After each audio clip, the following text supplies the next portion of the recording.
That's why I asked you to repay the debt. My husband suddenly left me with a huge debt and disappeared. No matter how much I tried to contact him, he never responded. What am I supposed to do now? There's no way I can pay off such a large debt. Luckily, I had someone by my side who encouraged me when I felt lost. Mom, cheer up, said my lovely daughter. My name is Linda. I'm 37 years old, working part-time and being a housewife. My husband's name is Johnny, and we are a family of 3. I met Johnny at a mixer I attended just to fill the numbers. I was nervous, but Johnny started talking to me and made the atmosphere lighter. We got along well and decided to exchange contact information. As we continued to communicate, special feelings grew between us. It didn't take long for us to start dating. Who would have thought I'd end up in a relationship with someone I met at a mixer? After our first date, I told my older sister Laura about Johnny. Laura laughed and said, "Really? I never thought you'd choose a boyfriend from a mixer. I assumed you'd date someone from work or something."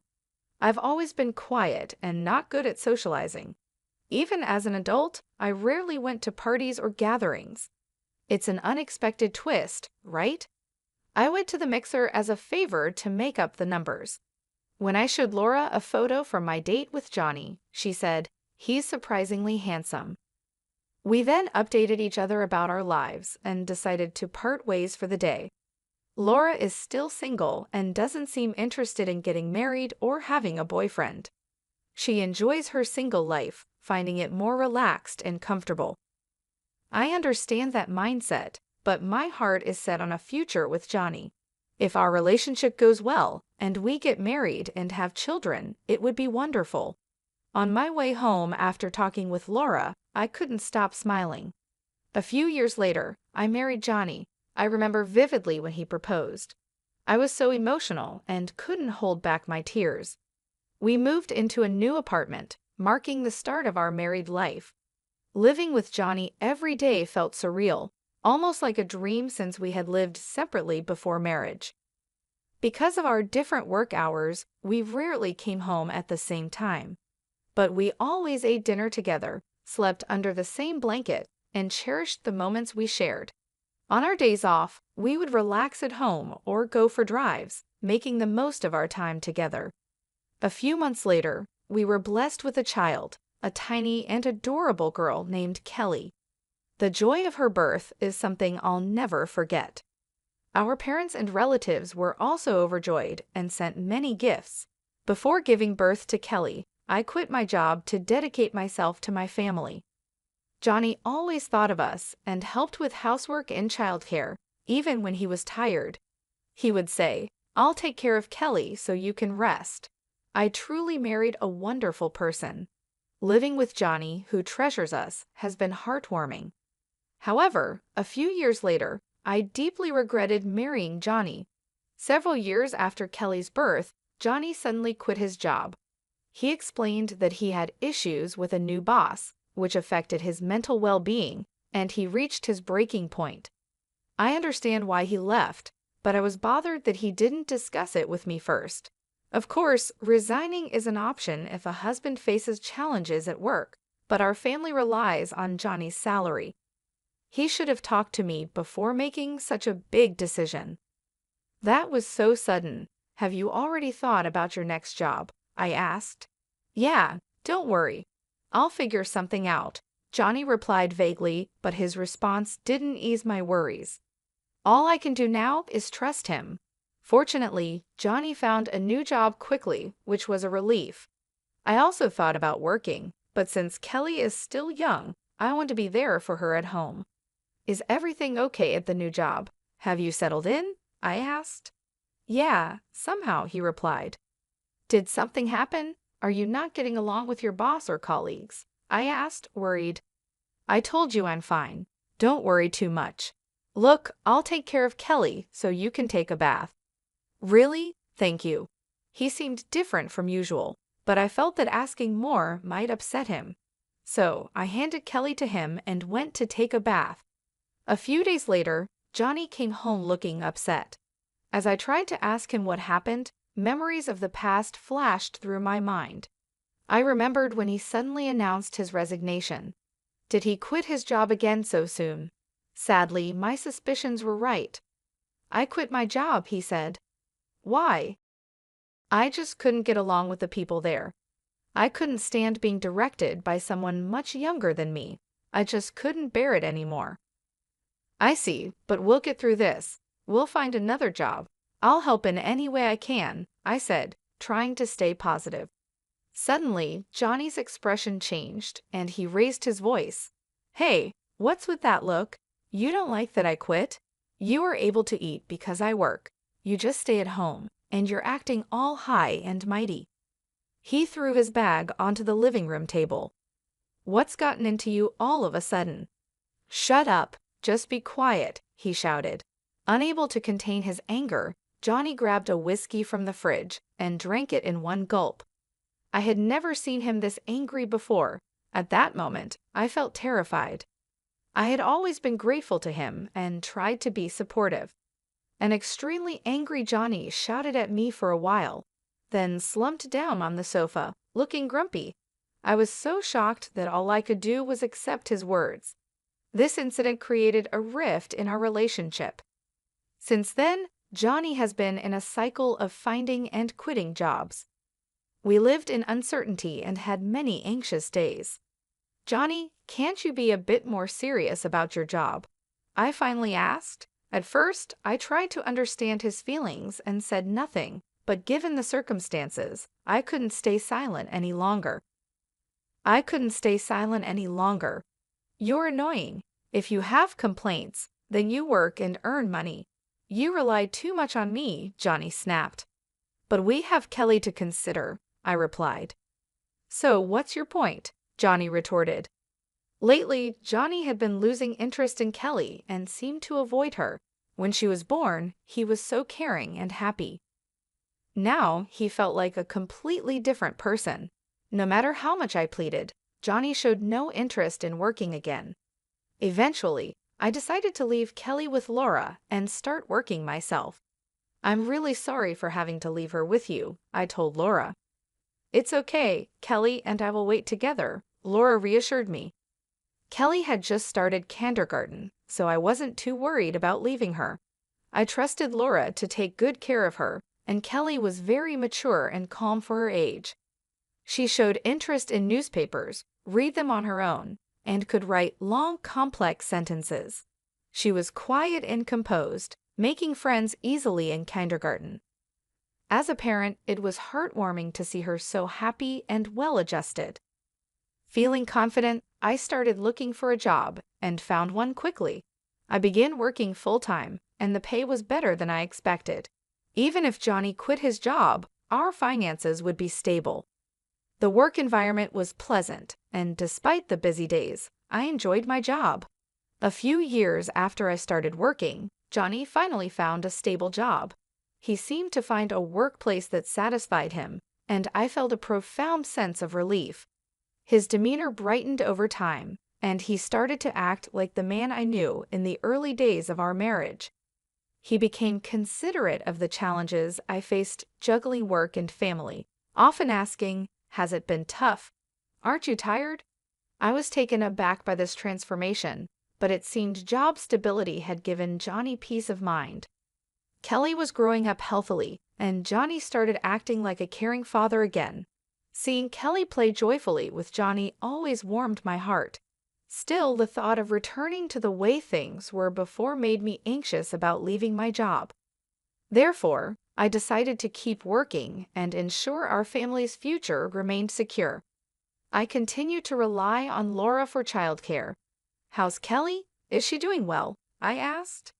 "Don't worry, she's playing happily," Laura replied. If Kelly was doing well, I could be at ease. I planned to treat Laura to something she liked as a token of my appreciation. Several years passed, and Kelly was now in 3rd grade. She went to school every day with great enthusiasm. Our family's bond was just like before, harmonious and loving. I wondered what had caused the rift between Johnny and me because our home life felt so stable, almost as if the past problems had been forgotten. Then one day, Johnny made a suggestion. Ever think about getting a new car? A new car? Yeah, our current car is good, but it's reaching the end of its life. It's becoming a hassle to maintain. The car we were using had been purchased quite a while ago, and over the years, issues had increased and repair costs were piling up. You might be right. Maybe we should consider a new car. Yes, I knew you'd agree. By the way, I've already got some catalogs ready. I didn't expect him to be this eager about replacing the car, but we started looking through the catalogs together. Kelly, come here. Which car do you want to ride in? Let's decide together. He called Kelly over, and the three of us enjoyed flipping through the car catalogs together. However, I couldn't have imagined that this day would mark the beginning of an unexpected turn of events. A few months later, the new car we chose was delivered. It was a brand new model costing over $255,000. The loan was under my name. Generally, people would expect Johnny's name on the loan, but considering his unstable work history, we were concerned about being rejected. I was determined to work even harder to pay off the loan. I was sure Johnny felt the same way. That's what I believed, but my hopes were shattered in an instant. Johnny stopped coming home. He disappeared along with the new car. Could it be that Johnny got involved in some kind of trouble? What should I do? At that moment, my cell phone rang. The call was from Johnny. Hello, Johnny. What are you doing? Where are you now? Out of concern, my voice raised unintentionally. Hey, calm down. But you disappeared all of a sudden, and the new car is gone. What happened? Did you get caught up in some trouble? I tried to express how worried I had been, but Johnny laughed at my concerns and said something unbelievable. Actually, I found a new lover. She's more important to me than you. What? What do you mean? Let me be clear. I've fallen in love with someone else. I've already taken care of the divorce papers. I'd appreciate it if you stopped getting involved. Wait, divorce? I can't believe this. I was shocked to hear about the divorce notice. I remembered a discussion we had during a big fight a while ago. Submitting the application to the court means that both parties agree to the divorce. I deeply regretted letting my emotions take control at that time. Oh, by the way, I have a debt. I'm counting on you to repay it. What? How much debt are we talking about? About $350,000, give or take. I'm leaving all the repayments to you. With those words, Johnny abruptly hung up the phone. I never thought something like this would happen to me. Were all his kind smiles in the past just lies? As these thoughts crossed my mind, I felt the strength drain from my body. Mom, what happened? Kelly rushed over, looking concerned as I slumped to the floor. It's okay, honey. Thank you. I tried to put on a brave face, but inside I was filled with anxiety. How will I manage our life now with such a massive debt looming over us? The thought of $350,000 made me feel suffocated. On top of that, there was still the car loan to think about. In a state of panic, I decided to check my bank balance. I searched the closet, drawers, kitchen, bedroom, everywhere. My ATM card was nowhere to be found. Frantically, I launched my bank app on my smartphone. To my horror, the account balance had significantly decreased. Of course, I had no memory of withdrawing such an amount. Johnny was the only suspect. I tried to contact him, but there was no response. It's all over, I thought, feeling my mind go blank. I decided to focus on earning money. I kept this a secret from Laura to avoid unnecessary worry, and from young Kelly as well. A few weeks after Johnny disappeared, I lost consciousness at work. When I came to, I found myself lying in a hospital bed. Where am I? Linda, are you awake? Laura, with a shaken expression, entered the room with Kelly standing beside her. It seemed I had fainted due to extreme stress. I was told I needed to stay in the hospital for several days for more tests. Hospitalized? What should I do after you're discharged? Let's talk about Johnny. Kelly told me everything. Kelly told you. Did you know? Actually, I overheard Dad's phone call. I was surprised to find out that Kelly knew the truth. When it was time for my discharge, I felt down, worrying that Laura might point out I shouldn't have let Kelly know. The next day, various tests were conducted. The results revealed that my poor health was due to cancer. Fortunately, it was still in the early stages, and there was hope for recovery through surgery. Although the surgery went well and I was discharged, returning to work immediately seemed impossible. I had no savings and medical bills were piling up. During these challenging times, Laura and Kelly became my pillars of support. When Kelly explained the situation with Johnny and my condition to Laura, she was even more furious than I had anticipated. Laura tried to locate Johnny to make him repay the debt and medical bills, but his whereabouts remained unknown. We don't have any leads on Johnny's current location. What do we do? Laura then had a suggestion. The car that's under your name, Johnny has it, right? How about we try to get it back? Is that really possible? I asked in surprise. Actually, I found out where Johnny is currently working. Surprisingly, he's working for a different company inside the building where I work. Though I usually work remotely, I occasionally visit the office and have seen him there. Knowing this, we can move forward with our plan. Then let's go to Johnny's place right away. I was eager to confront Johnny immediately. If we didn't take action soon, he might disappear again. However, Laura stopped me. Don't rush. We need a solid plan, not just a hasty approach. Kelly and I have come up with a good idea. That's right, Kelly said, smiling. Both of them exchanged smiles, and I couldn't grasp the full implications behind their demeanor. Kelly beamed and reassured me, "Don't worry, everything's set up." I wondered what kind of scheme they had hatched. They didn't provide the specifics, but everything became clear a month later. While at Laura's house, there was a sudden incoming call. Checking the caller ID, it was from Johnny. At first, I ignored the call, but it kept coming. Something must have happened. Gathering my courage, I answered. Johnny pleaded in a frantic voice, "Hey, help me out, please." "What?" "I'll explain everything later. Just get here now. I'm about to be arrested." Johnny shared his location and quickly ended the call. Having overheard the conversation, Laura and Kelly finally revealed the turn of events. Actually, we reported the car was stolen. The idea was Kelly's. Impressive, right? Kelly blushed and looked down. Filled with gratitude, I thanked them and hurried to where Johnny was waiting. The park he mentioned was surprisingly close to my home. There were police officers gathered around Johnny, interrogating him. We approached quickly. First, we explained the situation to the police officers, and they left. Then Johnny ushered us into his car and began explaining what happened. In the passenger seat sat a confident-looking woman, her legs crossed, staring at us coldly. "Thanks for coming, but why did the police come to me?" Johnny asked, confused. Despite being surrounded and questioned by the police, he hadn't understood why. I reported the car was stolen. "After all, that car is mine," I said, shocked at his confusion. "We're divorced, so we have no ties." Reporting it stolen was the natural thing to do. He probably never expected to be reported for car theft.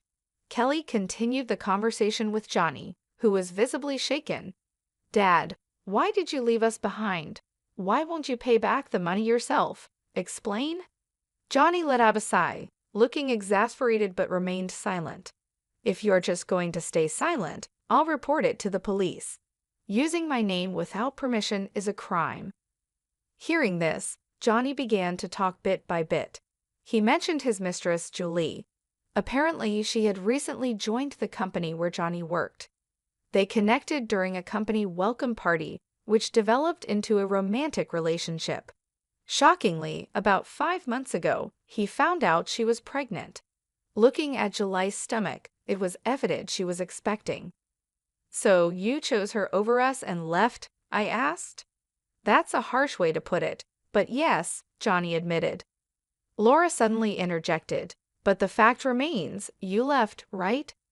Johnny seemed taken aback by her directness, but Laura continued questioning him. She began to lash out at Johnny, criticizing his past actions. She talked about his irresponsible behavior towards the family, constantly changing jobs, and his quick temper, which often led to him yelling in anger. Johnny, deep in thought or maybe just ignoring her, bowed his head and stayed silent. Julie, irritated, pressed him about the $350,000 debt, but he stayed quiet. Unable to hold back any longer, Julie revealed a shocking truth. He borrowed money in his wife's name to buy me a lot of luxury items. A debt of $350,000 for gifts for Julie? What on earth did he buy? It was hard to believe. What was even more curious was how easily Julie revealed the reason for Johnny's debt. If they were in cahoots, revealing this information would put them at a disadvantage. While I was thinking about this, Kelly asked Julie a question. "Your belly is pretty big. Is it a baby? When are you due?" "In about 5 months, I guess." Giving birth in 5 months? That didn't make sense, considering she was supposedly impregnated 5 months ago. Shouldn't there be more time? Laura noticed this inconsistency and pressed Julie further. "Is that baby really Johnny's? Isn't it odd for the baby to be due in 5 months? Whose child is it?" Laura voiced her suspicions directly. Although surprised, Julie didn't seem intent on hiding anything. "Actually, the child isn't Johnny's. I thought about keeping it a secret, but I figured it would be a hassle to get further involved with him, so I'll just spill the beans." "Is that why you were honest about the debt too?" Laura asked. "Yeah, there's no point being with Johnny anymore after all," she said with a mocking expression. The atmosphere was heavy and tense. I wanted to get away from there right now. Meanwhile, Johnny stared at Julie with an incredulous expression. "Hey, what are you talking about? This is a joke, right?" "Why would it be a joke? I mean exactly what I said." The tension increased, making the atmosphere even more stifling. Amidst this, Laura took charge of the situation. "Anyway, I'll call the police." "Huh? What are you talking about?" Johnny asked, panicked. "I couldn't care less about you two, but remember, borrowing money under Linda's name is a crime. Plus, using the car without permission is also a crime, especially since Johnny and Linda are now complete strangers. Laura instructed me to contact the police." Johnny and Julie frantically tried to talk their way out of the situation. I ignored their pleas and made the call. After a while, I could hear sirens approaching. This should make them face the consequences. The issues regarding the debt and the car should be on their way to resolution. I felt a huge relief. Finally, things were sorted out. In the end, Johnny and Julie faced legal action. They didn't end up in prison, but they had to take on responsibilities like compensation payments, repaying the debt, and child support. Several times, they tried to reduce the payments through lawyers, but a secret recording that Kelly had made was used as evidence, so their requests were denied. Kelly had made the recording because of a scene from a TV show she had watched with Laura. While I thought she was really quick-witted, I couldn't help but wonder what kind of shows Laura had shown Kelly. After all that, Kelly and I now live with Laura. Kelly didn't face any issues commuting to school since it was close to our previous home. The car was safely returned, and it seems Johnny is somehow managing the debt. If Johnny hadn't made those wrong decisions, he wouldn't have had to face such hardships. In this whole incident, the presence of Laura and Kelly was significant, and thanks to them, the situation is heading towards resolution. I'll work hard from now on, hoping for a peaceful life with the two of them.